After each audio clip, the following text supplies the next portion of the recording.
I have kind of an interesting concept we could run with that just came to my head after we were talking about this. What? Do you want to try to sell me on Genshin to get me back? I don't know what I'd sell you on Genshin to get you back at this point. Like, if Chi-Chi is so unviable and so unusable, weirdly enough, I don't. like, what else would you want to come back for? I guess it really boils down to like for me, I'm almost about to go play Breath of the Wild again, which is one of the reasons why I wanted to talk Zelda today. But yeah, I don't know. I actually really don't know. Genshin is one of those games that when I first started, I was like, dude, I want to do everything. I absolutely love this game. And then for some reason, I think it's because I got so cucked with 5 stars that basically like I could have by now gotten my free one. Yeah, if I had like you missed out on a dozen free 5 stars by this point. Oh yeah, 100%. But it just hurt me. I think to the level where I was like, I don't want to be here. You could have re-rolled your account. I could have done so many things. Yeah. I literally rolled 2 different accounts. Both of them got 5 stars in the very first poll. This is so fucked. I was so happy with Fischl. I was like, yes, dude, I got Fischl. I love her. And then like it was like, no, but she's good. She's really good. No, she's still like main teamable in almost every team comp. Yeah, but it was like one of those things where everyone was like pulling these 5 stars, like the Luke and like everyone else, like Chi-Chi or like whoever. And I'm over here like, what the fuck, Genshin? Like, stop showing all these cool things to everybody, and you keep giving me Fischls. And then I leveled up my Barbara because I was like, oh, if I'm going to play with other people, I might as well just be a healer. But Chi-Chi was a better healer during that time, so it was Barbara's a better healer now, Yeah. I think she turned into the better healer fairly quick once people realized how to play Barbara. But yeah, I say, let's just hop in and talk Genshin for a bit. Well, I'm going to keep that, I think. Let's just... if you're okay with talking Genshin for a bit.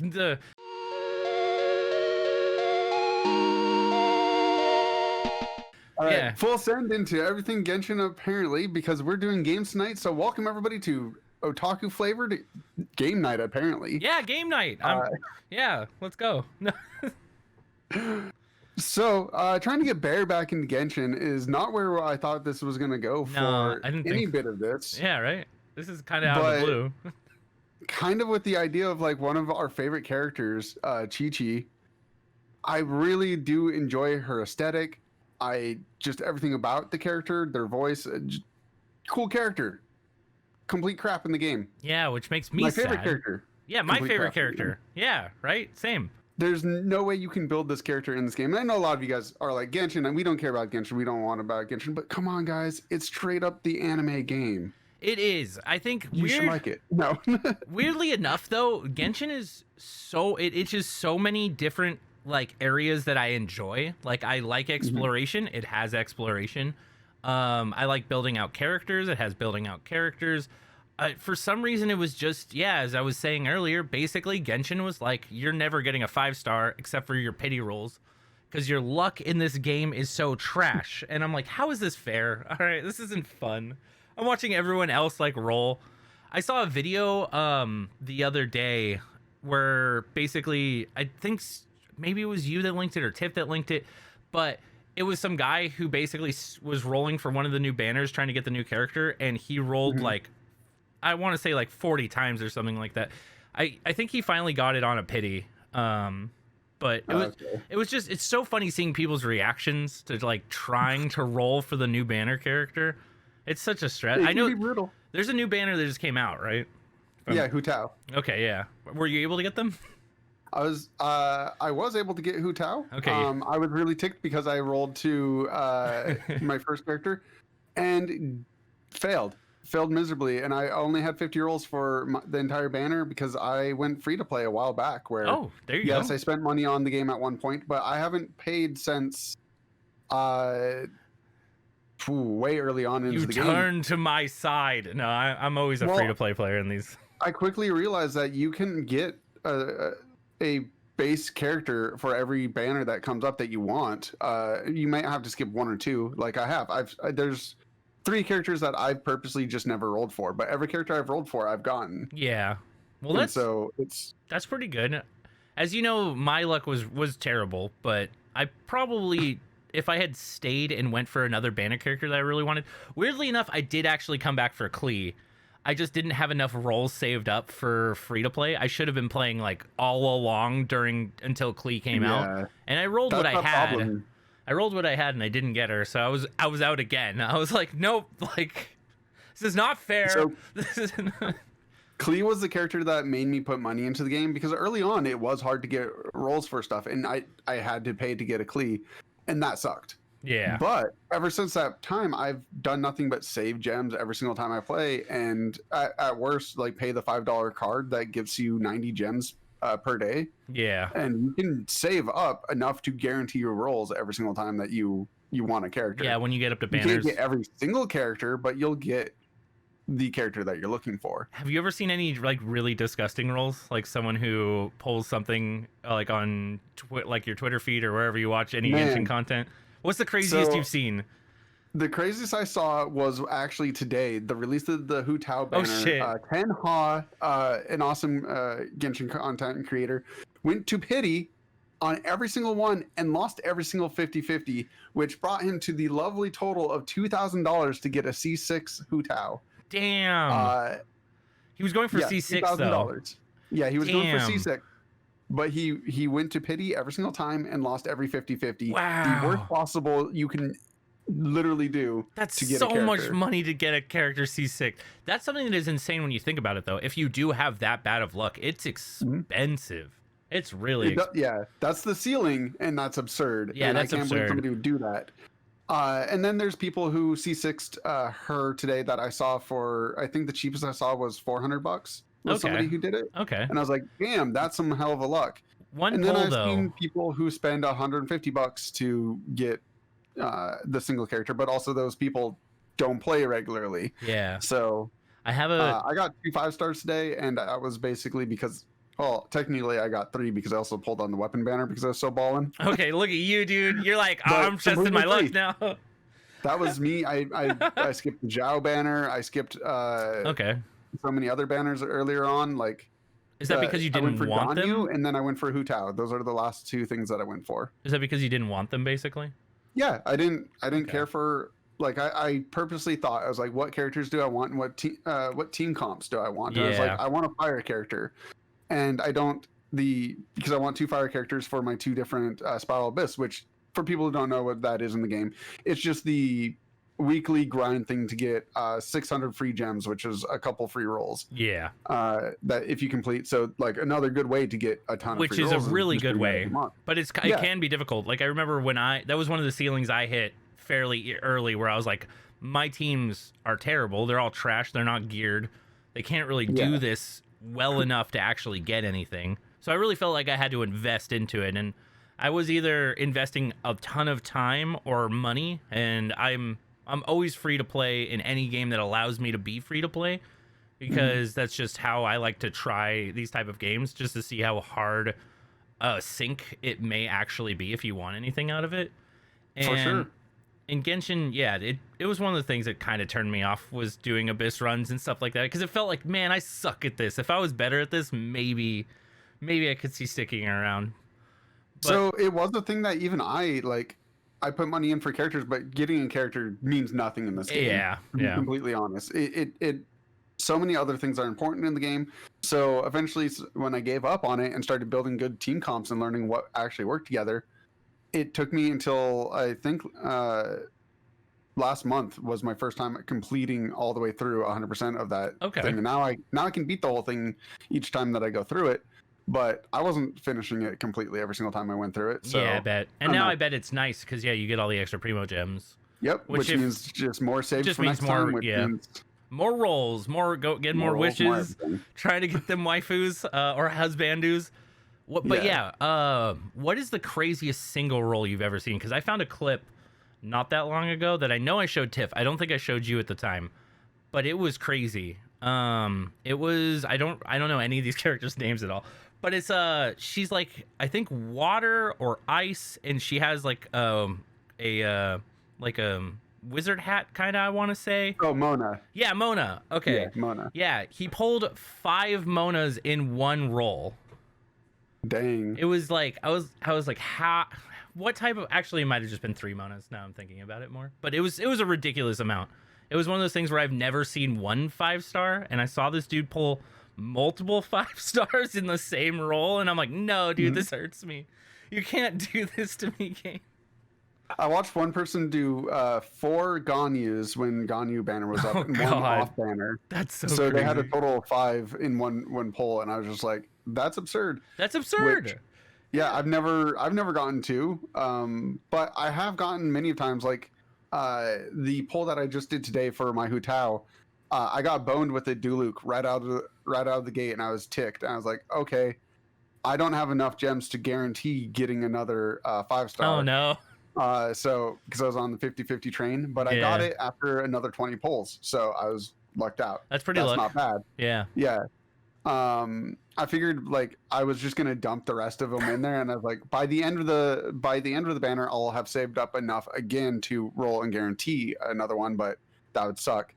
But no, got it immediately. Then I had another 20 to dump into the weapon banner. Don't ever do that. If you guys start playing Genshin, the weapon banner is how you make sure you don't pull characters for the rest of the time. I was gonna say. So I dumped the rest of my gems in there and didn't even get the weapon I wanted. Weirdly did enough, get the gravestone though. Like, weapons are one of those things where I started realizing gear in a lot of ways is more important than what characters you have. It basically comes down to team comp and then building out them and having characters that synergize well together, and then allowing those characters to then be geared out. And a lot of the gear isn't necessarily stuck behind the banner. I've noticed, like, that was the when I stopped playing, basically.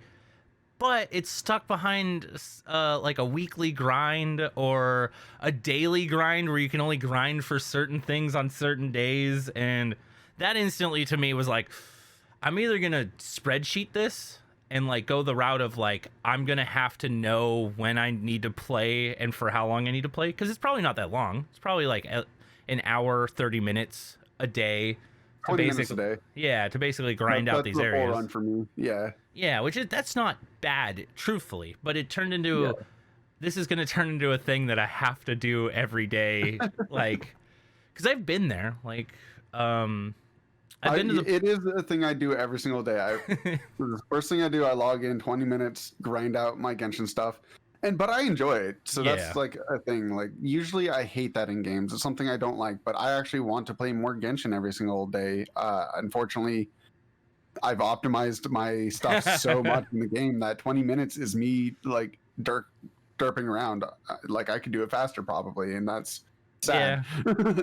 Yeah, but it's one of those things though, luckily for you at that point, it doesn't have to turn into a time sink, because I feel like to catch up to where you are now, especially if I was to come back, I feel like it would take me quite a bit of time. To catch up to you, what adventure rank are you? Because I left early. I'm all the way up in 55. Oh my god, dude! We're end game. It's I not don't even know funny. I feel like I'm 7 or maybe 10. Like. No, you're way back there. I'm but so you're enough to play, so you're close to 30, I believe. Yeah, I think Still, that's months of progress for you to get back up. Especially, that's something about Genshin that I get, because Genshin doesn't allow you to go to your friend's higher level game, but you can go to your friend's lower level game. I kind of get it, because that way they don't have to scale your character up, basically, to be able to survive in those adventure ranks. Because if you just went into your friend's world, you're going to get wrecked. No reason to basically go in there and just get wrecked, but your friend who is overpowered can come and carry you, basically. But where you're at right now is a perfect spot of the game where you could come back at any time, and it's a PvE game. You're not playing against anybody. It's for yourself. So if you like the game loop, if you like the fun that you're having, just load up and play it like a regular single player game and knock out as much or as little as you want. Yeah. And then step away. Sure, I wanted people to like play with me for a while, but that was because people were close to my level and things like that. And I was like, hey, this is a whole thing where I like the idea of having friends that play this game. There's nobody that I know that's on my level at this point, or even remotely close. So like the idea of me playing with another person is kind of like, I guess I can come kill a boss for you, but I'm gonna not do that. I only have one streamer friend that I know that is basically like, he's part of our stream team that I know is basically on your level, and that's one person out of everybody else that I know that's like remotely even close to you, which is crazy. I definitely feel like a lot of people dropped off at some point. Hmm. For me though, I couldn't play it on my mobile device. Like I can, but it's not the best. I need to upgrade my That's phone. a tedious Um, thing to do. if I could play on my phone, I think I actually personally would play more because a lot of my gaming time nowadays isn't necessarily at my computer. A lot of the Hmm. time, I'm either here making content. I will say Valheim currently is my addiction. I love that game. I'm addicted to going in and Yeah, playing Valheim's great. Viking. But yeah, a lot of my gaming now is basically just before I go to sleep, I'll pop on Mario or I'll pop into Zelda. Hmm. Basically Switch. My Switch is taken over.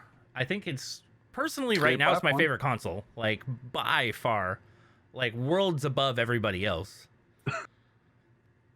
Something. Yeah, it's there's something about Nintendo products in general that feel more like a game than anything else because Yeah. it's still the gaming console to me, and it's I know we've probably said this before. I feel it in my Oh yeah, bones I at know. the conversation I that know we've we have. had. But it's what I play when I'm truly trying to have fun, which is why I want Genshin to come to the Switch already. I would love That's a that. whole separate Is problem. it going to? I mean, if it does, though, Yeah. I know. Won't you? Will you be able to bring your account across? Because I know PlayStation you Mhm. can't. I know Yeah, PlayStation's its own you will be thing. able to once it comes over too. Okay, if I It's could just play it on Switch, I probably would play a little bit more. yeah, they have plans to put it on Switch, and it'll come over at some point, That would be and you'll be sweet. able to use your account.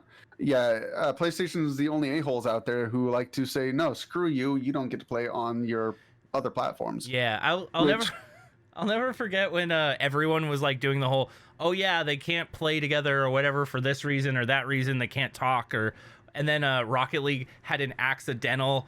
I don't know if it was actually accidental, or if it most likely was accidental, but they made it so that everyone could play together.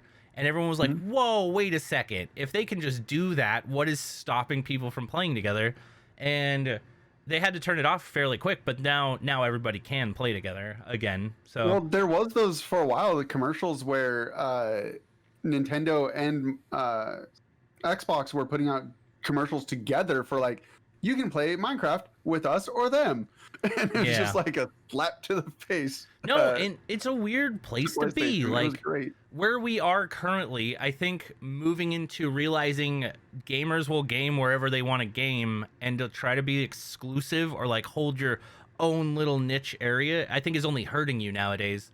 Yeah, Xbox, you're gonna piss somebody off. yeah, I feel like Xbox has really learned this recently. And now PlayStation's slowly catching up, but Xbox basically was like full send games for Windows. We're going to start bringing the majority of our Xbox titles over into Windows. And I think slowly but surely we're going to basically see the Xbox be the console that you can buy if you don't want to buy a computer and you want to hook it up to your TV or you want it to be an entertainment system.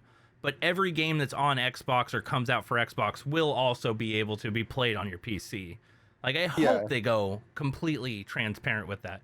I think it would be smart. PlayStation is starting to do that. They're starting to port a lot of their games. But yeah. Honestly, there's also just the idea of like the Steam box never took off, right? That no, was dead yeah. in the water. But there's like a world in which I see a something like that come back and exist. I Because weird now that we have like Stadia's died off and like a bunch of the streaming ones have died off, but like yeah. all these things seem like they should excuse me, should exist. And I really do think one of them is going to come back, and if anybody's going to do it, it's going to be Microsoft. Yeah, weirdly enough, I do like one of the reasons why the Stream Link did die off is because it got integrated into every smart TV. So now if you Mhm. have a smart TV, I have the Stream or the Steam Link application on my smart TV.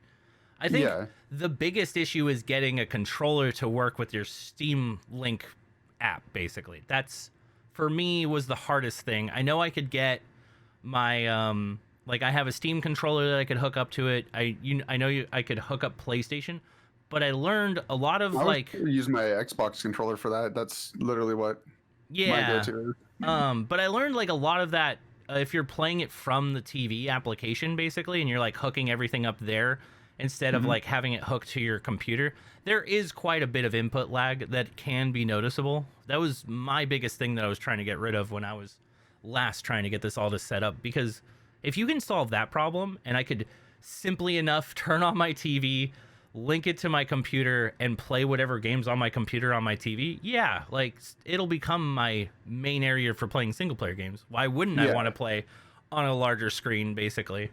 But yeah, I don't know. I feel like that market just needs to be nailed down, because I agree.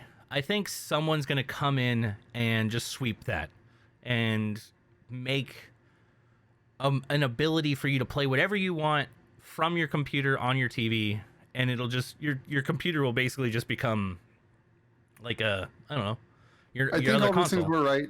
They're just at the wrong time. Yeah, which I is, mean, you know, I people could trying be to find wrong. me. I actually haven't looked into this anytime recently. Last time I tried to set this up was like a few years ago, so could have been improved by now. I actually haven't checked that out. If any of you guys know, if anyone knows like the best way to do these things, just let us know in the comments. Well, I mean, I'm always looking for new things to try out. Another thing that I think is just happening as well is people are getting wise to the idea of like why have a computer monitor and a TV separate? There's a lot of companies that have giant IBS panels that have it already set up for being hooked up to your PC, and it's just like, let's go use here's the display port as opposed to the HDMI. And so there's those things are already out there, and there's like I'm guessing that might just be the way that it goes as well. It's just people just universally have one instead of having multiples. I could see that. I do know, like, I was even looking to, for a bit, building an extra machine that just sits off my TV, basically. And that's just is what I do. Yeah, which is basically just now my media center is basically just another PC that sits there. And, like, that route makes a lot of sense. But, yeah, if there was expensive and not for everybody, though. That's exactly. That's the problem with that one. If there was a way to just use my current gaming rig from my office, or this is my room, but still, if I could just get it from here to my living room consistently with no input lag, or low enough that I didn't notice it, then yeah, that would be great. Like, I think a lot of people's offices is their room. I think so too. This space is my room as well. Luckily you like hide your bed. You've like moved your room around enough that you're like hiding it. I used to somewhat hide my bed, but then you would see my door, and there wasn't a lot of good stuff to see in this direction. I'm like, if you guys could see over here, you'd be like, Jesus Christ, like what the fuck? So I kind of hide things over there. My bed's in front of my closet. Like, it's inconvenient. It's not serviceable for most people. I can understand why people wouldn't do it, but it's out of necessity, right? So I want a clean, beautiful aesthetic for the background of my stuff. Because for me, like, aesthetic is everything. Like, making sure that this stuff looks the way that I want it to, and controlling that, and having my atmosphere on camera for you guys to look at, to be all neat and look professional is a great thing. But at the same time, this is literally, I can reach over and touch my bed. Yeah. This isn't a big space. I make it look grandiose because that's my desire to do so. Which is a smart way to handle it, I definitely feel. I know, like, for me, that's why this bed back here, it actually collapses up and can hide inside of a cabinet by itself, basically. But I'm lazy, and I'm a terrible person, and it just takes a lot of effort to put it up into, wardrobe mode, I guess. And then I have to break it out later when I go to sleep.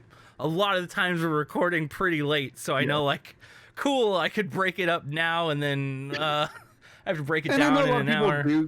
Yeah, like, leaving your bed in frame isn't the worst thing either. It's like, not, but just I do. You make your bed or something, you know, and it doesn't.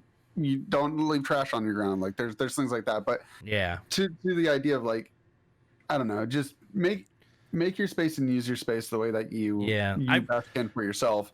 A lot of people try to think that you need all these things to be, like, you know, good or whatever, but successful. Yeah, I mean, weirdly enough, it comes down to content in that aspect. Like, you could have the prettiest background, you could have the highest quality mic, you can have the best camera in the world, and you would just basically not be able to, like, create the best content still, even with all of those things. Weirdly enough, Tyler 1 is like my go-to for this.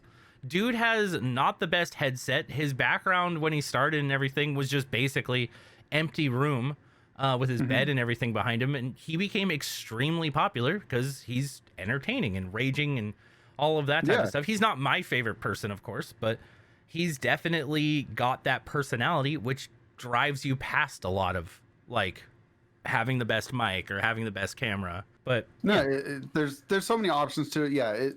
at the end of the day, make sure that you're entertaining, Yeah. or at least providing something to people True, that other true. people aren't. That's a good way That's to- literally the other option. Like, you might not even have to be entertaining. You might just have to be doing something unique, and that's something you see all the time. Like, there's people out there who are literally like reading you spreadsheets that they've made because people need the data on stuff, and they're like, if the only way I'm going to get it is through a video, then I don't care if I'm basically listening to a newscast, as long as it's something that nobody else is able to put out there. Yes. I've seen YouTubers that are infinitely more successful than you'd ever hope to be, simply because that's what they know that they can do, and they know they're not entertaining. They just know they're numbers person. Yeah, exactly. They're basically providing almost like a service for people to watch, basically, which works fine. Yeah. Tutorials, I think, is another thing that's huge, like especially for YouTube and things like that. Everybody is looking for how to do something, or something that I've noticed like a lot of people in that realm can go into, even if you don't. Like us, we could spout like what we feel like is this is how we would run a YouTube channel or something like that. And I don't know all that much about YouTube, but I could do tutorial videos where I tell you like, this is what I would do, this is how I would do these things. And people do that all the time. And that's I don't know, giving information to people is totally a fairly good way to make content that people will actually click on. But there's a ton of different ways. It's also just having the the drive to do them. Yeah, dude, that's something that is always crazy for me, because you could sit there and like, I have ideas in my head and stuff that I want to make content, and then a lot of the times, especially recently, it happens around, I don't know, it just always happens to me where I'm like, I could make that video, or I could do that thing, or I could just lazily sit here and basically play games or watch anime or do some, like, relax and not have to do this. Because truthfully, at the end of the day, making content is I would say scary to a lot of people. Like putting yourself in front of a camera for people to see, that's not for everybody. Even if you're not putting yourself out there and you're just your voice, that's scary to some people.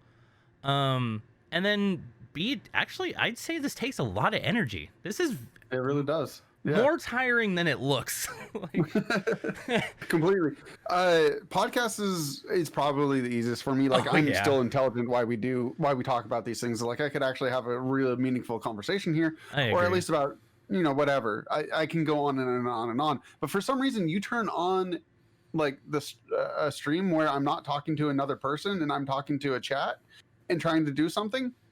My IQ drops by like 50%. It's just, I become so just derped out, and I can't control it. Like, there's just, I don't know the best way to offset that, but yeah, I'm just dumb while I'm streaming, and people will talk to me afterwards. I'm like, I don't know what I said that entire time. Thank you for telling me. This is a completely new story to me. I could watch my content over again and have no idea what I did that entire day. That's just, I know this because I've done it. It is. I don't know what the heck I would do. I was gonna say, it is one of those things where it's almost like being in a different mode or something like that. Especially for me, because I feel like I have to switch into a point. Like for the podcast, it's more like we're sitting here, we're talking, we're having a conversation. But when I'm streaming, and I basically turn into this mode where I feel like I need to be entertaining, and I need to be reading chat, be keeping up with everything going on there, trying to make like witty comments, trying to make jokes, trying to do all of these things.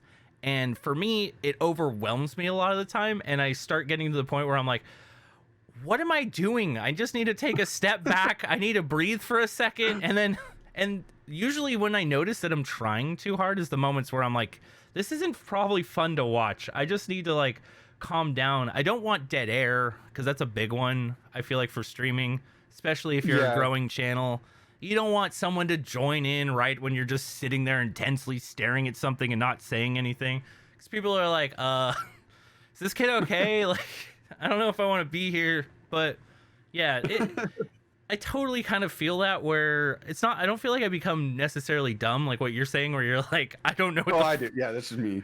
Yeah, I feel like I more become like a sweaty tryhard as far as trying to be entertaining. And I don't know, it's hard. It's definitely a strange switch to turn on as far as streaming goes. Yeah, I think each person approaches it definitely differently. I just become marshmallow brain. That's my defense mechanism. And I'll act and do stuff all without really. It's not normal me. That's for sure. I don't feel completely normal unless somebody else is on there. Like To bring it back all of a sudden back to like what Zelda and stuff like that, because Breath of the Wild is one of those games that I've been trying to get back into now. Genshin kind of pushed me back into that to go full circle. But yeah, is there any game like Zelda game that's not on Switch currently that you would like on there? Because I was trying last night. I was like, wait a second.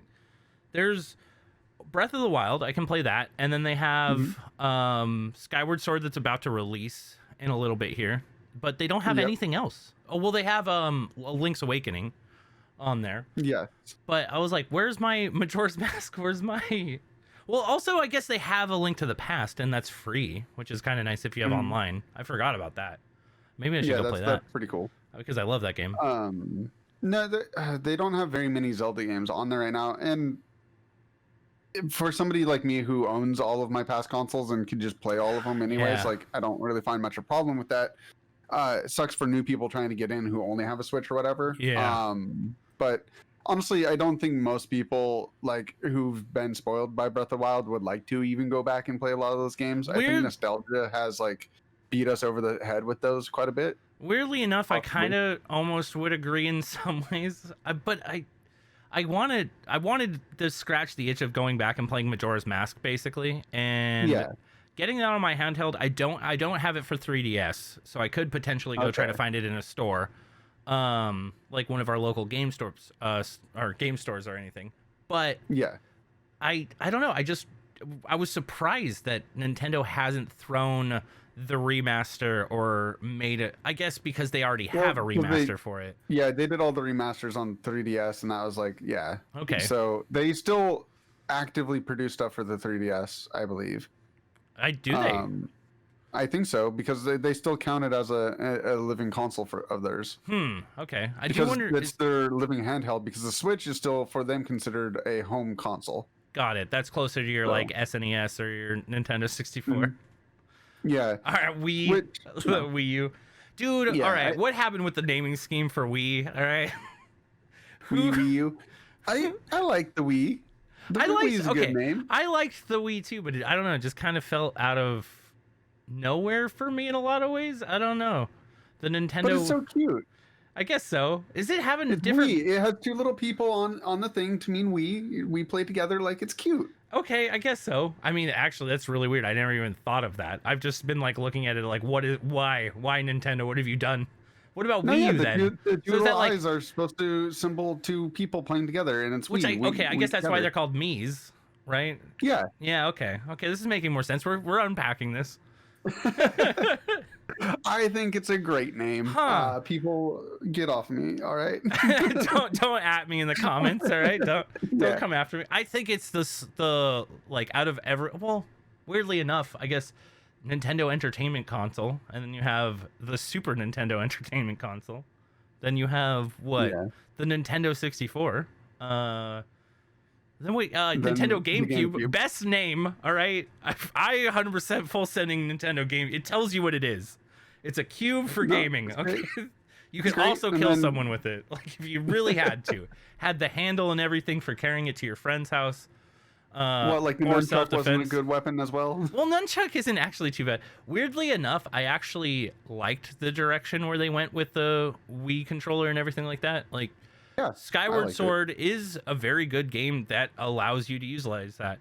But I will say it also fucking hurts. Like, I'm playing through Mario Galaxy right now on Switch, and if I'm playing it in handheld mode, it is not nearly as intuitive as if I was to play it on my screen with my just the Switch controllers, basically.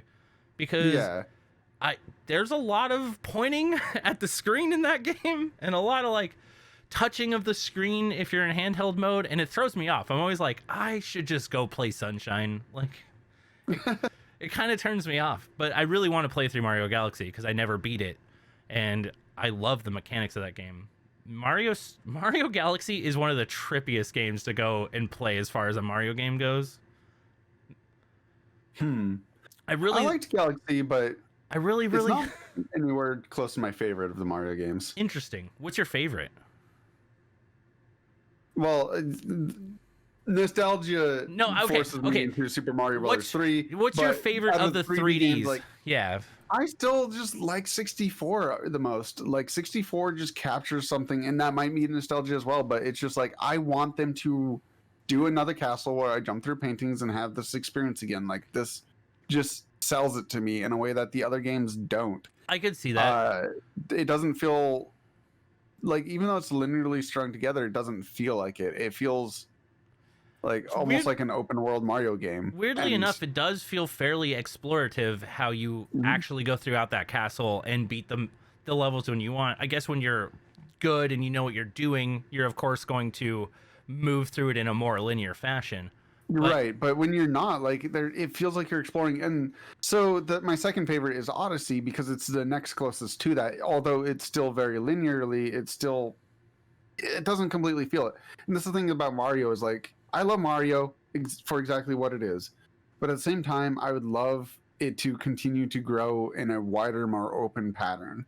Yeah. Like, if we get Mario Breath of Wild, I'm playing it. Have you tried Bowser's Revenge or whatever it's called? No, not yet. Okay, because I've heard that that's basically how it plays. Is it's one level that's gigantic that you basically go through seamlessly from technically world to world by taking, like, this shoots you up to the next place and now you're in this new area, but it's completely seamless. I'd be down for that. Which I hope they keep going in that direction. I think that is a smart way to take Mario, because one of the things going back and playing the old Mario games now that I've noticed is just the fact that you get pulled out every single time. So it's like I select a mission, I go in, I got my star, and now I'm getting pulled back out to the start screen. That is the worst part of them, for sure. And now I'm starting once again to go back into the same world in the same starting place to do the same thing again. Yeah.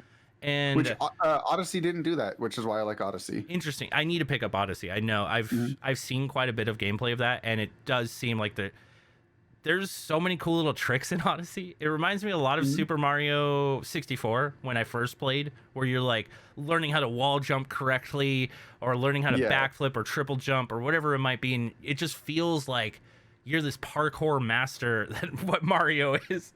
It's funny to think.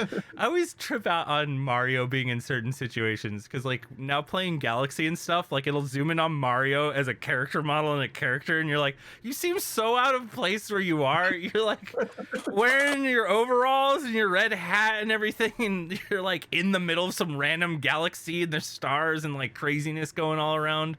Oh man, it's a trip. It's crazy, but it's fun. It's fun. I really do like the gravity mechanics though in what is it, Galaxy, because it's one of those things where I was looking at making a game for a while that had very similar mechanics, and I was having a lot of trouble nailing down how they did that basically, and I would love to see like a behind the scenes of how they tackled a lot of that, because it's pretty good. It's fairly seamless, but no, it's pretty great. It's a fun game, and I like Rosalina. I like Rosalina, yeah. I don't know. There's just something about it that it never puts itself that high in my category of Mario games. Would you put Sunshine higher than it? Because I never played either. That was the big thing that sold me for buying the 3D All Stars, is because I've beaten Super Mario 64 as a kid. I haven't really gone back to play it that much. I started that first, and I was like, oh, this is nostalgic. I like this, but let me try the other games. I started Sunshine for a little bit, and I was like, this is cool. I like the mechanic of the water thingy. It has kind of a neat little story going on. And then I started picking up Galaxy, because I knew Galaxy was the one that's like has the gravity effects, and you like go from galaxy to galaxy or world to world. And I've just been kind of hopping back and forth. Weirdly enough, I think I'm going to end back up at Mario 64 first for the first one I beat, just because I'm familiar with it.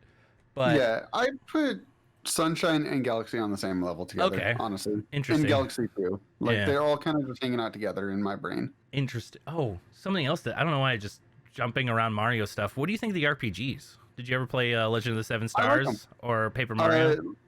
So Paper Mario is cool. Legend Seven Stars is meh. Giant Door is meh. Bowser's Inside Story is not an RPG, but is just another Mario game, which is kind of good. My favorite story in the universe so far. There's a bunch of Mario games that I like that are, just spin-off ones, or even like Mario 3D or the Mario Cat one. I forget what that's Oh called. yeah, 3D yeah. World or whatever. 3D World, yeah. Mhm. I like those ones a lot. 3D World looks sweet, those are actually. really I definitely. Yeah. That's what makes me want to get 3D World / Bowser's, whatever it's called, Revenge or Chaos or Bowser something. No. That game had no fanfare releasing. I had no idea it was coming out. Yeah. I didn't see Nintendo Direct for it. I didn't see any and I catch all the Nintendo Directs usually, so I don't know when that thing got announced or how it got out. I was like, is this like an old game that came out and I missed it on like? I thought it was.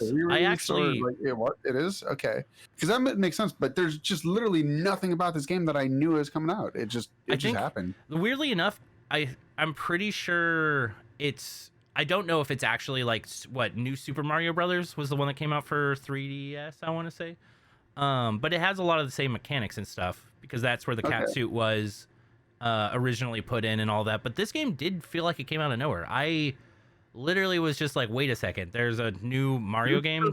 That didn't come from New Super Mario Brothers. It didn't? Okay, I thought it did. No. What did it came from? The Super Mario 3D World stuff. Oh, you're right. 3D World. You're right. You're right. Totally right. Because New Super Mario Brothers was like the one where you could become gigantic Mario and stuff like that, if I remember correctly. Yes. Yeah, that's where the giant mushroom came from. Yeah. And then those whole games have just gone the way of the dodo now that Mario Maker 1 and 2 came out. Like those are pretty much the definitive way to play side-scrolling Mario in the future. I feel. I don't know. They could probably release a game and I'd still enjoy it, but I just don't know what that game would be. Yeah, I think they're leaving that up to the community because they realized if we give the community all the tools to make levels, they'll make better levels than we ever can. Well, maybe not that we ever can, but like. Well, yeah, it's trash to find good levels on there. Like honestly, it is kind of a poor experience at the same time, but it's also I don't know. It's. Well, if you know good map makers like Ross is really, really good, or Rubber Ninja, as a lot of people know him as. He makes really, really good levels, and I think if you find a map maker who is just dedicated to making basically Super Mario World levels, you can find some good ones. But I agree. I think if you're just going in, like through their UI to try to find good levels, that's garbage. Yeah. It does not seem fun. Well, it seems like it's content. Going back from Mario Odyssey at this point, I don't see how the brand could. I think Mario has evolved to a point where I expected that from my newest Mario games, or at least something entertaining. Like Mario versus Rabbids, or whatever it's called. That was a great game. Like, the XCOM one. Like Mario has moved on, and I'm there for that. It's the same way that Zelda has. Like I don't want Zelda to go back to old school Zelda again. I want more Breath of the Wild stuff. Yeah, That's I think where I'm at. Breath of the Wild definitely changed the Zelda genre hardcore. Mm-hmm. I think there are some elements that I do miss from Breath of the Wild. Mainly, I did like the structure of going to a temple, getting a new item, which then helps you in next temple, basically. Like, helps you finish this one, brings you into the next one. I always liked that progression, and Breath of the Wild doesn't necessarily have that exactly. Right. It does feel more like a Link Between Worlds, where it doesn't matter what dungeon you do first. If you don't have the tool, you can go buy the tool or rent the tool from the tool guy. Yeah.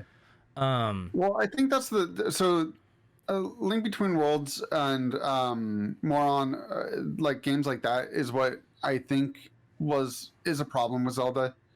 Those games started to ruin Zelda for me because they started becoming so kid friendly. They started becoming like not Zelda to me, and I don't think they have any interest in going back to like true Zelda for me in that format. So I was like, if that genre is dying to me already, and they can do this better in 3D, like with that feel of like, I'd rather them go that route. Like honestly, I'd rather have another Breath of the Wild than Link Between Worlds. That's just. I mean, I could see that actually, because weirdly enough, Breath of the Wild did make it kind of like reignited my passion for Zelda, because it feels very much like the exploration from when I was playing Ocarina of Time the first time, where you go out into the big open area, that Hyrule Field for the first time, and you're like, whoa, look at all these places I can go, which are actually like 5 or 6 places. But it really feels almost overwhelming. Where Breath of the Wild, you get off that first plateau, and it's basically like, have fun, go wherever you want to go. And it really took that to a whole new level of being able to mark something way off in the distance. I think Breath of the Wild was one of the first open world games to actually get open world right. And I personally think that was like an issue in some ways, because it was a flag for everyone and every studio to be like, people love open world games. We need open world games. We need the character to be able to run in any direction and do something. And it's like, that's not what we necessarily need for every game. But no, but I mean, it's what it honestly drew me into Genshin. Yeah, I mean, Genshin is very close. Comes from is just it's Breath of the Wild extreme. It is Breath of the Wild waifu gacha version. Yeah. Don't get caught up in the gacha, guys. No, don't. I agree. Don't. It's so tempting. It hurts, but it just don't do it. Yeah, not worth. Definitely not worth. No. Yeah. Yeah. So it's not worth at all. The Nintendo Direct that just came out, we talked about it a little bit. Actually, we talked about it quite a bit. But and then the Pokemon Direct. Hell yeah, new Pokemon games, let's go. But yeah, That's where I'm at in my life. I was gonna say, then literally right after that was BlizzCon, and at BlizzCon they announced Diablo. About that. I don't got a phone anymore. Yeah, well, okay, there you go. R.I.P. I've been watching sites for over a year. I don't have a phone. Like I don't watch them. It's just it's not a thing. R.I.P. Jay's phone. No, but they announced that Diablo 2 was being remastered and put on Switch, and that to me was like, why wasn't this in the Nintendo Direct? I get it. Blizzard wanted to hold on to that for themselves.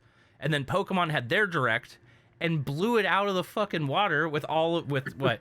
Arceus? I'm going to always call him Arceus. What did they call it? Yeah, Pokemon Arceus? Legends Arceus? Yeah. Yeah. Arceus is how they pronounced whatever. it. It doesn't, yeah, Dude, Kanto, I always call it Kanto region, right? And they called it Kanto region on there, and I was like, oh, am I been saying this wrong my entire life? Like, oh no, what's wrong with me? Wait, it's not in the Kanto region. It's not, but they said for one of the other ones, they said Kanto basically, because Kanto. they were talking about the areas. But it's not. No, it's what, Sinnoh region, if I remember correctly, for Arceus. Yeah. That game looks sweet. That dude, right? If that's done close enough to Breath of the Wild, because they have full open world action RPG Pokemon. I lost my, like, I stayed up all night just to watch that, and when I watched that, I was just like, I don't know what to do with myself anymore. I'm this so is what afraid. I wanted from. It's not exactly what I wanted. No, it's not me either. Close to, like, the world that I wanted, like, it is so close. Can we keep going on this way? And Game Freak isn't doing either of the two new Pokemon They're not. games. No, yeah. But whatever, full send. If it takes getting away from Game Freak in order to make the Pokemon games that I've wanted this whole time, sure. Now I will say yes, the remake looks kind of funky with the little chibi designs. Ultimately, I don't care. I'm going to play the games no matter what.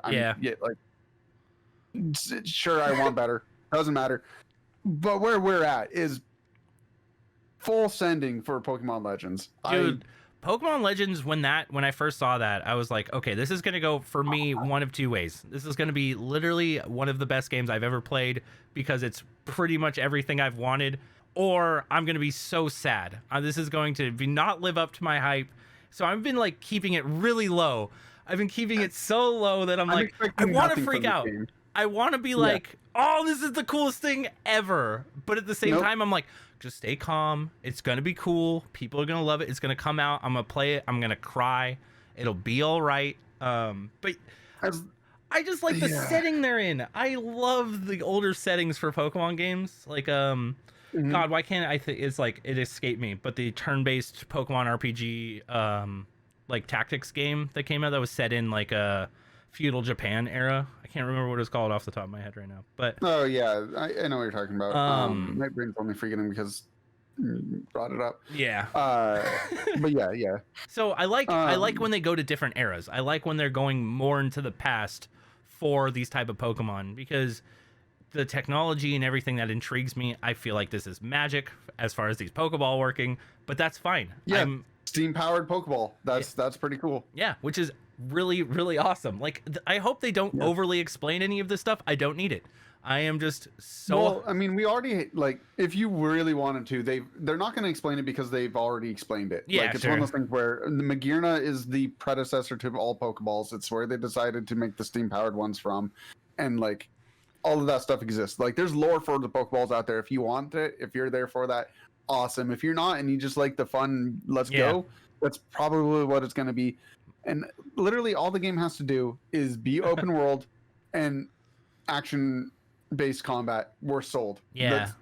That's the whole mark. Combat's low bar for Pokemon. So far what they've shown for us is very minimal. I do want to see more. I want to see where they take this because clearly there is some sort of turn-basedness, because one of the screenshots I saw them showing had the like you have your 4 moves like you normally do. I'm guessing they have PP and all of that stuff is all in game. But I keep wondering if it's people have told me, or is I guess that's what it sounds like it is going to be, is close to like Final Fantasy VII, where your Pokemon can attack as often as it can depending on its speed stat.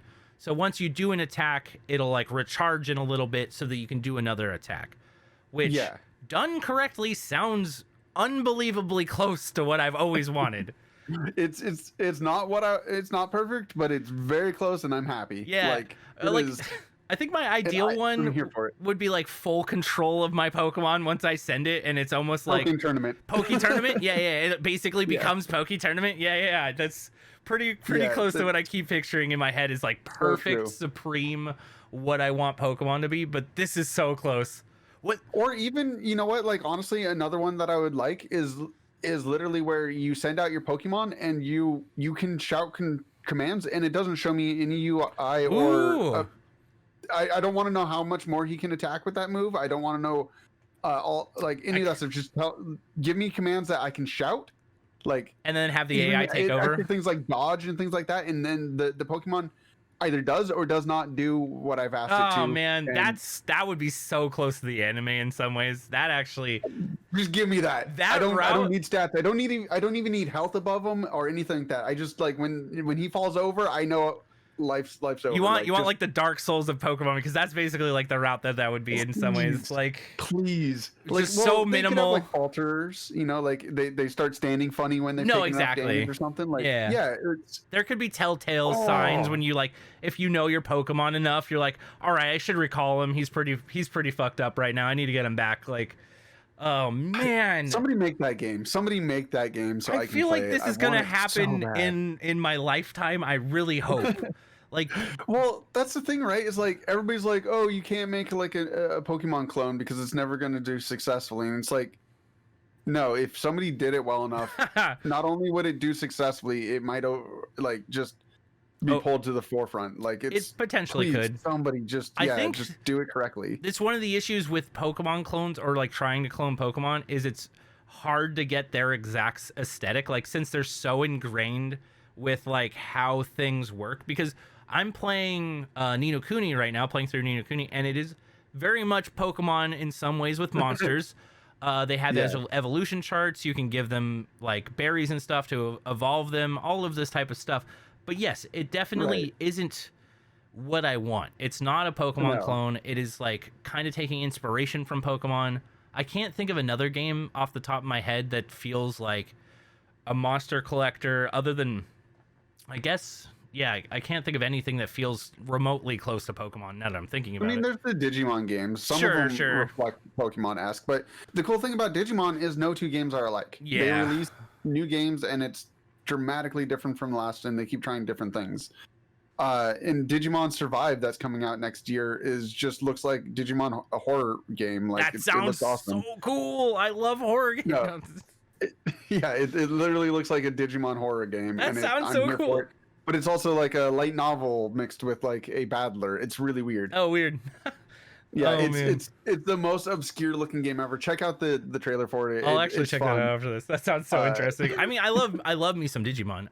Digimon World was one of the few games that I rented as a kid, and I knew absolutely nothing that was going on, and I kind of gave up on life. That game will destroy I you. literally broke down and bought it because I was like, there's no way I can beat this game. I would be renting this game for literally ever, so I might as well buy it. So I bought it, and I didn't help me whatsoever. I ended. I think it's like one of the few games. Weirdly enough, that I was trying to play Digimon, couldn't get too much into it, or like couldn't get very far in Digimon World. Bought Monster Rancher and just loved the shit out of that game. Monster Rancher was another one that was fun, which is another one of those kind of collectathon things. What happened to Monster Rancher? What the hell happened? Monster Rancher, yeah, it had a cartoon, was out for a while, and just it evaporated off the universe. Yeah, my brain like literally was like, was that a thing? That was a thing. Like, yeah, it really was, and it was. I enjoyed it for what it was. Did you ever play the Monster Rancher game? Yeah, I did. Yeah, I like how it on original PlayStation. Yeah, I like how you could put any CD in, and that CD would generate a random monster, basically. Oh, it was so cool. Yep. Such a cool concept. But yeah, I'm excited for Legends. Legends done correctly. I mean, they showed dodge rolling, which leads me to believe that Pokemon in the world will be scary. And I love that concept because if you've ever played Pokemon tabletop RPG, you know that a Charmander coming at you will murk you, will like literally just destroy your life. Any Pokemon pretty much has the capabilities of instantly murdering a person. But yeah, I'm so excited for that game. That game done right is going to be so beautiful. I don't think it's going to be done right personally. Yeah, I don't think it'll be perfect. I don't think it will. Weirdly enough, I don't think it'll hit Breath of the Wild levels. Like Breath of the Wild, it's going to be compared to that instantaneously, and there's no way it can hold a candle probably to it in some ways. Like, but it's a step in the right direction. It is 100. Yeah, as I'm saying, I hope in my lifetime we get a Pokemon game that's basically what's in my headcanon Pokemon game. But this is 100% going the way towards 3D games for Pokemon. And if they could do even Legends like well enough that it does, it's going to do well enough. People are going to buy this game no matter what. But if it does well enough to get a sequel, and in the sequel, if I could bring a friend, all right, just one friend to go in and explore with, that's all I need. A lot of these single player open world games, I just want one friend, which is why Genshin, to circle back to Genshin, which was super appealing to me, was it's Breath of the Wild, and you can bring in up to 3 friends, and that sounded super sweet. If I could bring a friend into regular Breath of the Wild, that sounds so cool. Like if we could solving puzzles would probably be broken in some ways because you could work together to solve a lot of them, but still. But it's just the idea of spending time with your partner. Yeah. Is like where so many people are at. I think so as well. Guys, just give us these options. Just give me one friend. Yeah. Yeah, that's all we're asking for. It doesn't have to be an MMO, but you could do a Pokemon MMO, and I feel like people would eat that up. Like a World of Warcraft style MMO for Pokemon. Yeah. People would play the shit out. There is Pokemon MMO. I know that. But that's still... And sure, it'll make it easier, but also here's the thing. Like, if I do want a challenge and I want something super hard, I'm probably going to do that on my own. On your own, I'm there with a partner. Like, I'm there to have fun, and having fun for 2 people is usually not some brutal one person gets killed while the other person tries to save. Like, it just yeah, no, straight up, yeah. Make sure everybody's having fun at once. Oh, man, that's usually a more casual experience anyways. So yes, Breath of the Wild would be a perfect candidate for just dropping another person in. I'm so excited. Yeah, I was extremely they basically cuckolded us for like releasing in the Nintendo Direct for Breath of the Wild 2, where they were like, we have no information, but here's a Skyward Sword remake. It's like, how dare you? All right, how dare you even? You should have just came out and said, this is this is basically Skyward Sword 2, and then or Skyward Sword remake, and then at the end of showing that could have been like, all right, well, we don't have an update, or maybe even show just let us know that it's going along. You didn't have to say like, we have no extra information to tell you. It's going along fine. Saying that makes me feel like it's not going along fine, you guys. Okay, if you can't show me anything, like I want to know that the game's going along, but I really don't want to know anything about the game. Yeah, that's kind of understandable at the same time. That's gonna be so good. It's gonna be so good. And honestly, going back to the Pokemon game too, like you wanting to see more, yes, I do, but also at the same time, like I learned a valuable lesson during during the Pokemon the Lola region. What is that one called? Sun and Moon. Oh, Sun and Moon, yeah.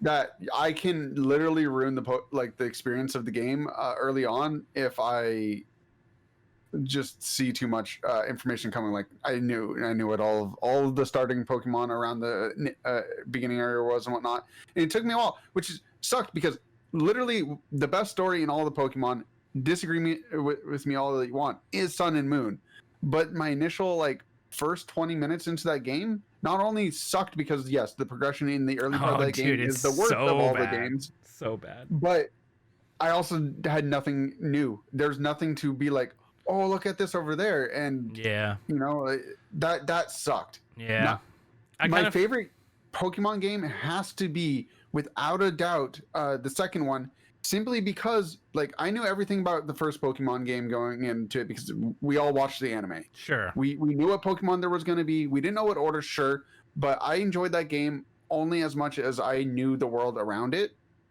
And going to Johto, when you stepped out and the first thing you see was that little ferret Pokemon, my little brain at that point in time was like, I don't know what this is. Yeah. This is amazing. And there's no experience to ever come back from that. And like, so I played most of the games that way of never knowing what was going to be in them because I didn't watch the cartoons. I didn't play the game at the time. Like there's nothing other than I didn't play the card games, is what I'm going to say. There's nothing but joining into the games made them all special. But when Sun and Moon came out, I was on the biggest hype train, looking at every single spoiler that was like leaked. I knew what every single Pokemon was before I even saw it in the world, and that sucked. Yeah, I mean, I could see that ruining it in a lot of ways. I think Pokemon does have that is kind of weird because it's getting to the point where there's just so many Pokemon that the whole, oh my god, look, that's a new Pokemon kind of is wore off in some ways. Because I remember for me, Sword and Shield, it was like, oh, cool, Corgi Pokemon. It looks cool. I like them. I'm going to catch them on my team.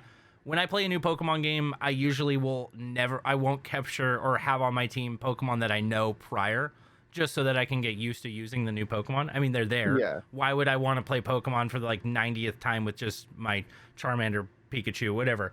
So yeah. I like trying out the new Pokemon, but so many of them I felt like this time around I'm like, I don't even know if I want you on my team. Like I love you. You're kind of adorable, but like there was very few new Pokemon in this new generation. Like let's not joke about that. Like there was nothing to be surprised about. Yeah, a lot of it was kind of rehashed in some ways, which is also going to be weird. The Legends Arceus is gonna have zero new anything in it. Like, it's gonna have zero new, yeah, which will be weird. We have a remake coming and one that exists in a region we've already explored. So what's gonna be the intrigue other than just all the new mechanics? It's gonna be definitely like, Legends. I'm here for this, but I really want this in a new region that we've never been to. If the main Pokemon games became like Legends basically, and you were going out to explore these new areas, like if I was going to like Alola for the first time as first person or like third person and capturing Pokemon like this, yeah, it would be amazing. Or even like the Glail region or whatever, however pronounce the newest region. Galar. Yeah, Galar. Like, it's one of those places where it just, I feel like being able to explore in 3D in the new kind of feeling might bring back what you were talking about, which is that whole aha, like, I don't know what's going on anymore. This is all new. And I'm almost afraid Legends will almost ruin that for the mainstream if it did go into that round, because it's like, oh, I'm already used to the over the shoulder catching Pokemon like this. I've already played this game, but now it's in a new area that I've never been to. We'll see, but I don't think it'll ruin it going forward. Like honestly, it's where I want a new thing to go from. It's gonna work. It's okay. I don't know. I don't think it'll ruin it. To keep on Pokemon, what do you think of Snap? You gonna get the new Pokemon Snap? Yes, I'm going to get the new Pokemon Snap. Am I hyped for it at the level that I think a lot of people are? No. I like it for what it is. I like it. Yeah. I hate its name. I'm just going to come out this. If you put new in the name of your title, I hate you. I'm just going to come out 100 at me. I really don't care. It's not going to be new at some point in the future, and it's going to suck at that because it's going to be old, new Pokemon Snap at some point. But yeah. Other than that, Also, I'm hyped for it. I'm actually pretty excited. uh, I loved Pokemon Snap as a kid. So. I do too, but just hear me out. Like, why couldn't we have just had free roaming Pokemon Snap? If Where they did you more get of a safari and less of a on rails, I kind of could see that because it feels like you could allow for more like randomness, if that makes any sense, because that's one of the issues with Pokemon Snap games is you play the same trail 30 over times and over again. and now Yeah. you know everything. You basically know when this thing's gonna I'm not pop gonna out, or do you got to that. do this thing.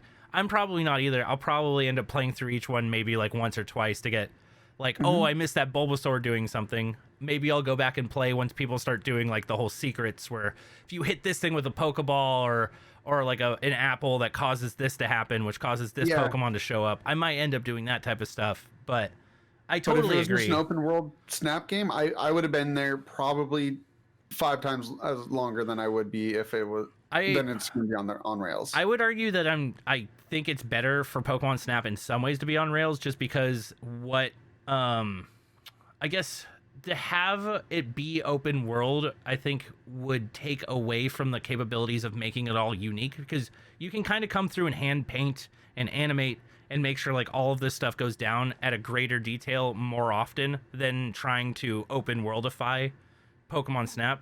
I don't think we're necessarily at the level where you could get some of the interactions that you're going to get from them hand animating some of these interactions. So But I think what you do in a 3D open world thing is like you still have on rail moments where it's like when you've reached key areas like okay. that are like, it's like, oh, when you walk through this way, there's the waterfall. This is always set up this way. You hit a line in the wall, it's gonna happen these things. And then Okay. And from then there, up it's until like, that point, you're basically able to free roam to get to said areas that are then on rails. That Yeah. actually does kind of sound sweet.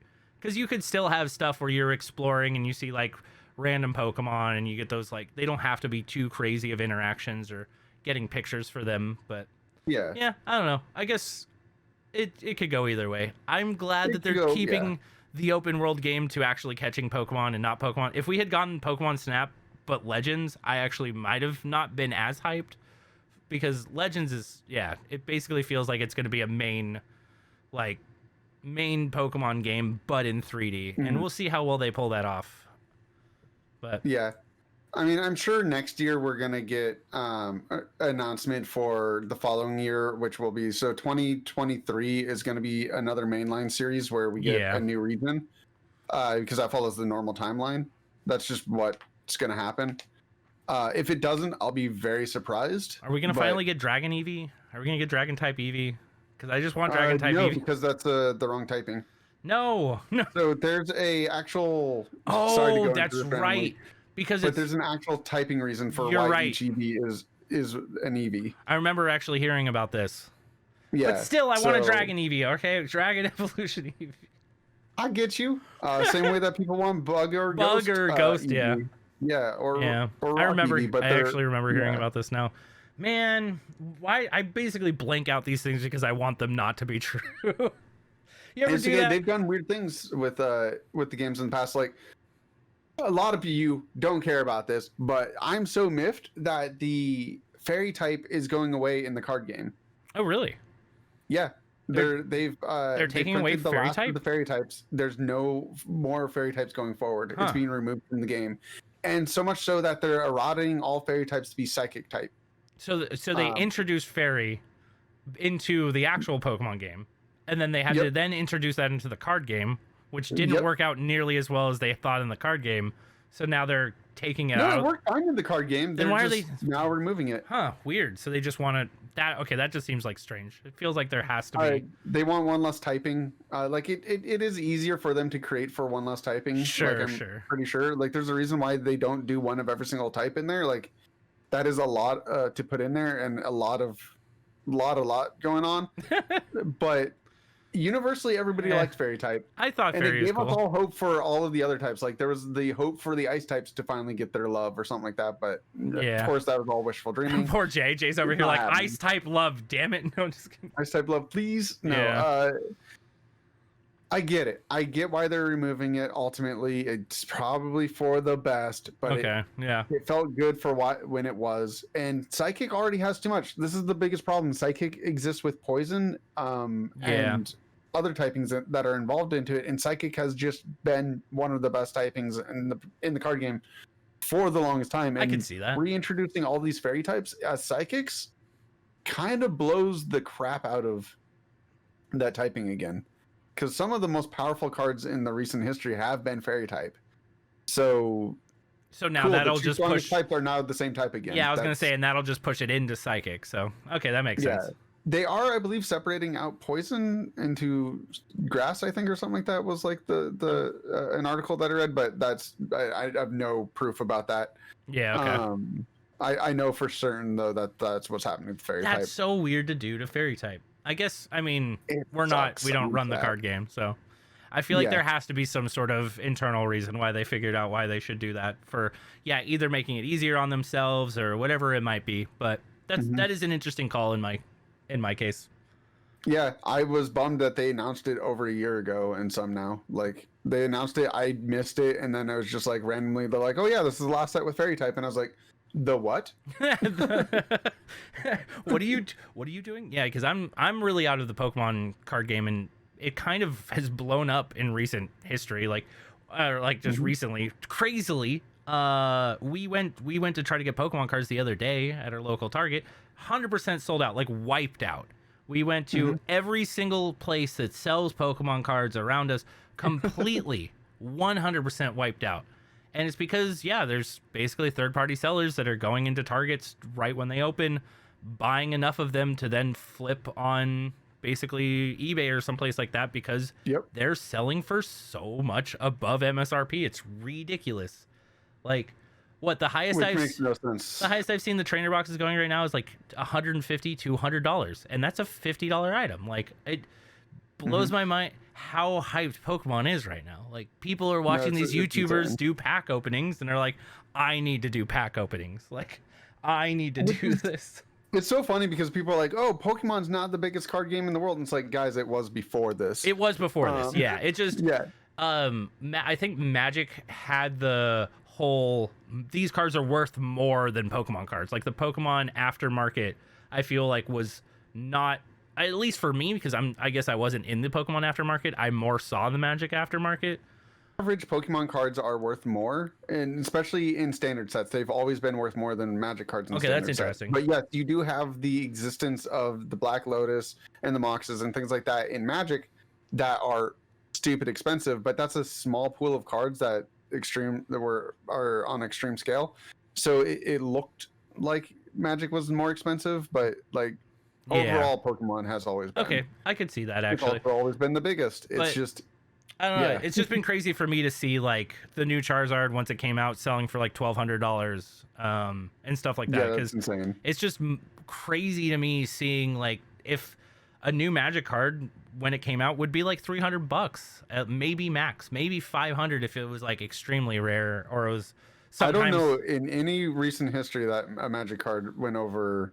The highest priced Magic card in Standard was a Jace that was $120. I guess there's one that came out in Kaldheim for this recently that as foil was over $300 basically. Really? Yeah. What? Yeah, I believe so. I mean, Kaldheim has like a garbage EV that from what sorry guys, I'm taking a moment to look at I mean, I could be 100% wrong because I always hear everything third hand as far as Magic goes, but that's what it looked like. That sounds really weird to me, and I really want to check this out really quick. Hold on, guys. We are going to Kaldheim. I like how Chase like, I'm being blown away right now. I mean, we're posting this for you guys. I'm editor. Yeah, no, that's fine. I mean, we can just cut. We can just cut to once he finds the card. Yep. Or this will all stay in because I'm lazy as fuck, but we'll find out. This will probably actually just be moved to when you figure it out what it is. Because why is Kaldheim such? I mean, why is MTG Player such a garbage website nowadays? I don't know. It's gone. Trying to find anything, right? Because you're basically trying to see what the most expensive card in the set is right now. Yeah. Yeah. I'm just pulling up from highest to lowest. Yeah. Because what do they say? Highest priced Keldem card in foil is $52. Okay. Which one is it? It is Vorklex Phyrexian. Got it. Okay. So that's in altered foil. Let's double check. Click on that and double check that is correct. All right. So the foil. Okay. So you are somewhat right here. So there is a foil selling for $250, which is a Phyrexian Alter Art one. Yeah, the all art one I see selling on eBay for like $417 right now. Yeah, but don't buy stuff off of eBay. No. I mean, yeah, sure. I'm just saying, like, this is what listing price is, because the Charizard I was talking about earlier was also listing price. Which did it sell for that? I don't know. Yeah. So you can buy it right now, $250. So that's still pretty crazy. Still pretty crazy though, right? But it is an Alter Art foil collector's thing. So that is a little bit different. So here's the thing that I'm getting at is, like, the standard cards in Pokemon are worth more in general at their base form. Like the basic playable one, because what you would be using in a deck basically is going to be more expensive for Pokemon. Does that mean the average deck price for building a deck is more expensive than Magic? Do you know that off the top of your head? Okay, because that would add up math-wise, thinking about it. But right, so a common in Magic, the oddity of a common or uncommon in Magic that's playable in a deck, existing and being in there, I think the highest that those reach is maybe $2. Okay. And that's very, very rare. That's a staple in the deck, and then the rest of the deck is all made up of like 10-cent cards and whatnot. I mean, a lot of the time, sure. And then you got a bunch of rares that are like $1 or so, like Mat Carrier, which was a rare that existed for $1, which was the most played card during Chaldedesh at the time, and it still never spiked over $1. But then you have stuff in Pokemon where your trainer cards, which are uncommons, are almost always like $2. Okay. And you need a play set of those. You need all of the ones for there. So just your uncommon slot usually costs the price of a lot of Magic decks. Okay, that's interesting.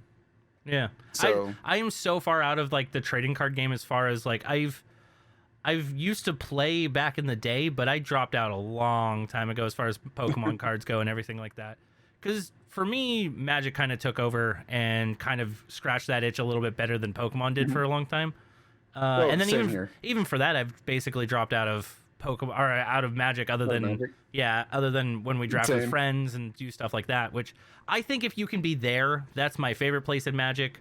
It's the most fun for me. I'm not as sweaty as most kids as far as all of that goes, but yeah, I definitely interesting. That's something I didn't know about Pokemon cards in general as far as the competitive scene and actually building a deck and doing all that. It makes sense because Pokemon is the larger card game, also the larger franchise. Like, everyone knows Pokemon in so many ways. Pokemon tournaments and stuff like that kind of blow my mind. I've always kind of wanted to go to a big one because they're massive. I see like pictures and stuff of this. They're like conventions. Yeah, they basically are conventions. Yeah, you got like all of your different leagues too, where you got like, oh, it's so cool. Like, no, it's really fun. Definitely seems like an entertaining place to go and hang out. Like, the merch, the Pokemon merch there must be legit. All right. That's a whole nother aspect to it outside of the gaming stuff. That's all I'm all about. It's cool. Weirdly enough, that other card games were that big. There's like a place called Stitch Fit. I want to say, I'll find the link and I'll put it in. But they do dress shirts with Pokemon patterns. They're like legitimate dress shirts. They're expensive. Right, they're like $100 each. Yeah. Oh man. Yeah. I want to pick one up so bad just to be like, this is my streaming garb from now on. Like, they're so nice. They look so nice. Savage. Right? But I'm very down for this. So, you guys, I kind of want to switch gears into anime for a little bit here because we need to talk about Wonder Egg Priority before the new one comes out, which is why we're recording today. Yes, so we don't have spoilers. So we don't end up like last time where Jay's sitting there tight-lipped like, you son of a bitch, I know everything. Oh, well, dang. For those of you who didn't watch the episode, please do not hear spoilers for this show anymore 100%. Do whatever you want. You're a free person. Yeah. But Spoiler warning, Jesus. as normal for Wonder Egg from this point on. So good luck, have fun. Jesus, why this? This is a personal like story, so intense. Like this, I did not expect it to go here. I didn't think we would explore this part of a character, but what do you even say about this episode? Like we get just the most personal look into her daily life, her mother, her cutting issue. Like, yeah, it's crazy. This hit hard. It's crazy this episode takes place on her birthday. Like that was, or at least I guess part of it does. But that like hit me in such a weird manner where I was like, wait a second. Let alone are we looking into a day of your life? We're looking at into some people, some of their most important days of their life, and we're seeing just how trash and everything might be to cause her to act her way. It made me realize, okay, I actually feel for you. Like I thought for a little bit there that you were kind of over dramatic. I knew you cut yourself or whatever it might be, but I always liked her. Oh man. But this one, yeah. But yeah, this definitely moved me into my camp of like, I fucking love this girl. She is going through so much more with her mom than I ever expected.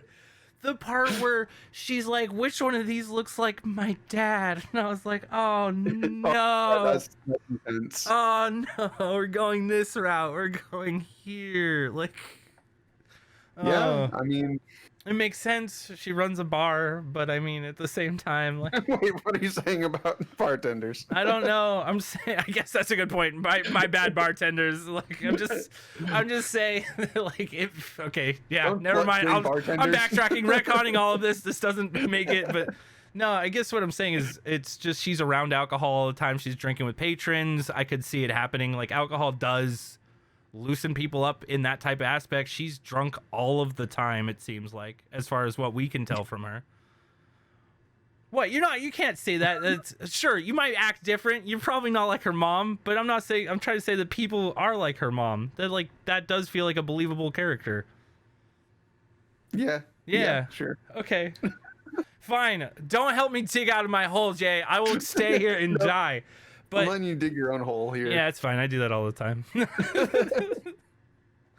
I'm just saying, yes, she is a complicated character with a bunch going on that I don't even think her daughter completely grasps, or that even this episode really explains in full depth.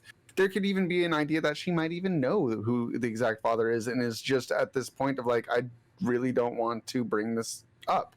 Like, that's true. There's a lot of still things to go on with that. So it's more important to me how depth that they go in for her, and not her mom. Like, yeah. Okay. Yeah. There's so much going on with her, and just like her learning to accept that her vices in life are better than the alternatives, and just how dark and bleak things get for her, and she gives up. They think that she's gonna die at one point. They're like, God, yeah. She's gonna are we gonna lose one here? Is like a thing that they say, and it's just like, yeah, it goes to a very bleak moment. I weirdly enough did think they were going to go the route of finally killing off one of the characters, because we are on the downhill now. If this does turn out to be a 12 episode anime, we are getting closer and closer to the end, which means them to kill off a character now almost made sense to all of a sudden make everyone feel that hardcore. But her plot armor was just thick enough to make sure that she survived this. Like, yeah, so it feels like they're really trying to keep everything at a positive like mindset. at the end, yeah, I can kind of feel that, actually. Like, to make sure that it doesn't go too dark. Like, while dealing with darkness, there is some light at the end of the tunnel, basically. Yeah. But also at the same time, I feel like if they're going to kill somebody, they're going to sweep it out from underneath us. They're not going to give us this nice, clean, like, death where we see it coming, where they talk about it. It's going to happen, and it's going to be I guess just screw you moment. Like, that's... This, to me, this just felt so hopeless, though. It definitely... I think that's why, like, when I was watching it, it was just one of those moments where just understanding where her character was coming from, and understanding just, like, how much it's like, I just want to give into this right now. This sounds nice. This actually, like, why fight back sort of mentality. And she would have given in if basically her little pet turtle friend didn't come save her and make her realize that I'm not going to be any better than, like, I'm basically, I don't want to become the person who would give up on you. And Yeah. I don't want to become this person. So I'm going to actually stand up and I'm going to realize that I can get out of this situation. I can fight back. I can beat this. We're a team now. Bigger than this moment. Yeah, we're bigger than this moment. Pushing Yeah. forward is more important than stopping or turning back. Like, it's just, there's so much. I love that turtle. Good. Oh, the turtle reminds me of Gamera, and I absolutely love him. But when they gave the pets like a little while back, I was wondering how often they were going to come into play, and this really showed to me that they can come into play a lot more hardcore than I thought. They can. I still feel like they're slightly, like, they give this one a lot of meaning to it, and they also use it, the pendants as communication devices. But I still need more to these things before it. The pendants as communication devices wasn't shown until this episode, right? Right. Okay. Because that did feel a little like all of a sudden almost like too good to be true. We're all talking to each other during these things now. I guess we're all asleep in our own world, and it really showed some strange interconnectivity because they were all like the mannequin dudes were watching their feeds, like all four of them, and we're like, all right. So, which is, I think, interesting take, because does that mean there's only them four? Because if maybe there was only them four during that time, but you would think that if they wanted to show there were more people than the four, they would have shown it during there. Personally, well, it could be that each of the mannequins have like their own like section or like place in the world, and so it's like regional. Like that could be there's true. a million different ways to explain it. Those egg people are basically advanced Cube. Like, this gets the hardcore Madoka vibes going. Yeah, this is definitely looking a little bit too more hardcore into a situation that probably doesn't need any explaining or looking into.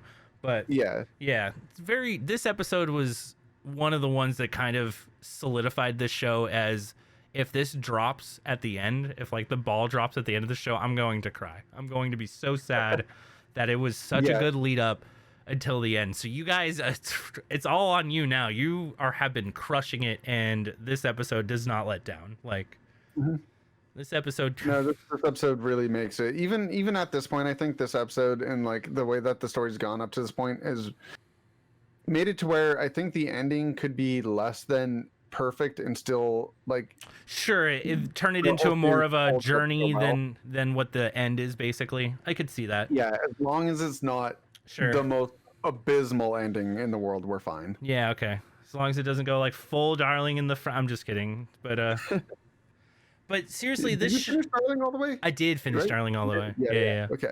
Good anime. I think the ending actually is good too.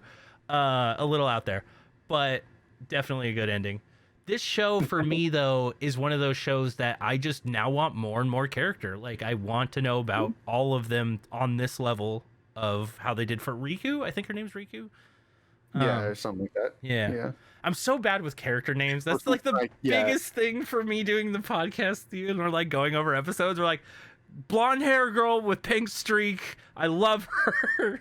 It's like, dude, she has a name. You should probably learn it. Like, I'm like, we really should. It's a terrible habit. I've learned Eyes. I've learned Eyes' name. Okay. It's such a bad habit for me too, though. Like, I'm so bad with names, even in person. Like, just, oh man. But worth the watch. Still, I guess what I'm trying to say is go watch it. If you have not watched this and you sat through all of the spoilers, shame on you. But go do yourself a favor. And go watch the damn show. Go watch Wonder Egg, you guys. I think this is personally one of the harder hitting episodes in a lot of ways, and like, I would almost say trigger warning, if that's a thing, because this episode does deal with some very it is definitely that far deep into the show for sure. Yeah, like, I personally, like, this, like, I've dealt with this type of stuff personally, not on her level, of course. I mean, especially not with her mom issues, but like just the whole like self-doubt and getting deep and It's Well, I also feel like we know, like, if you yourself haven't experienced this, I feel like almost everybody has experienced like a friend like this in school. yeah, At some okay. point. Yeah, I'll Like, agree with that. This is one of those things where I think just about everybody has a reference point for this episode, and it's gonna hit them some way. It Yeah. might not hit everybody the same way, but it's gonna hit some way. Yeah. And that's just a thing to know going into this episode. Yeah, this episode made me want to get McDonald's. I'm gonna say that right now. They were eating that. That's what it looked like, at least. Wanted to go because they had some more Pokemon cards, but still can't order it to my house. I know, poor Jay over here. But you got lucky, dude. I'm glad we got you the Hollow Pikachu, right?